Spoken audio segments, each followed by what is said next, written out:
30 April रोजी शिरपूर येथे Yuvasena SRI मोहिमेअंतर्गत युवासेना सदस्य नोंदणी आढावा बैठक उत्साहपूर्ण वातावरणात पार पडली।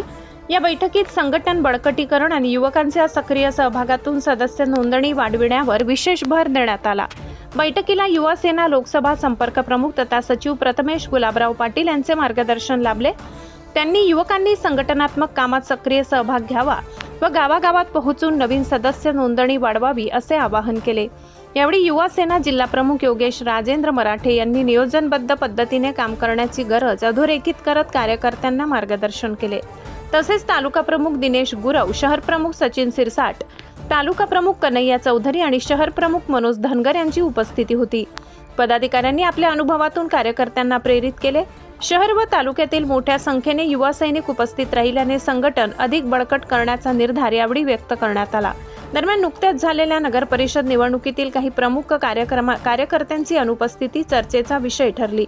त्यामुळे आगामी काळात अंतर्गत गटबाजी किंवा नव्या जुन्या कार्यकर्त्यांमध्ये मतभेद उफाळण्याची शक्यता वर्तविली जात आहे। निवडणुकीदरम्यान नवीन कार्यकर्त्यांना अधिक संधी देण्यात आल्याने काही जुने कार्यकर्ते नाराज असल्याचे चित्र दिसत आहे।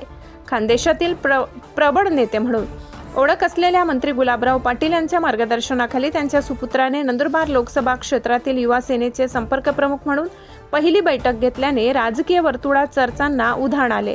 या माध्यमातून भविष्यातील राजकीय तयारी सुरू असल्याचे संकेत मिळत आहेत। शिरपूर तालुक्यातील सामाजिक व राजकीय समीकरणे लक्षात घेता नव्या युवा नेतृत्वाच्या सक्रियतेमुळे राजकारणात बदल घडण्याची शक्यता व्यक्त केली जात आहे। आतापर्यंत तुलनेने एकतर्फी राहिलेल्या राजकारणात आता स्पर्धात्मक वातावरण निर्माण होण्याची चिन्हे दिसू लागली आहेत। त्यामुळे येत्या काळात शिरपूर तालुक्यातील राजकीय घडामोडींवर सर्वांचे लक्ष लागून राहणार आहे।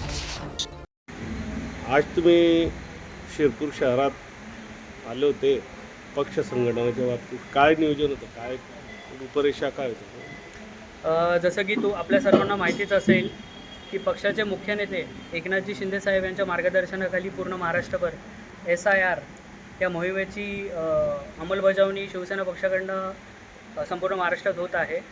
तसंच नंदुरबार लोकसभेची जबाबदारी मला दिल्यामुळे आज मी विधानसभा क्षेत्र नंदुरबार लोकसभेतील शिरपूर आणि साक्री याचा दौरा केला।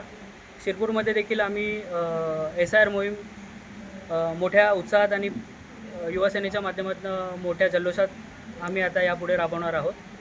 त्याच संदर्भातील ही महत्त्वाची बैठक आज शिरपूर येथे आम्ही घेतली। सबस्क्राइब करा, बेल आयकॉनचे बटन दाबा, सोबत शेअर करायला विसरू नका।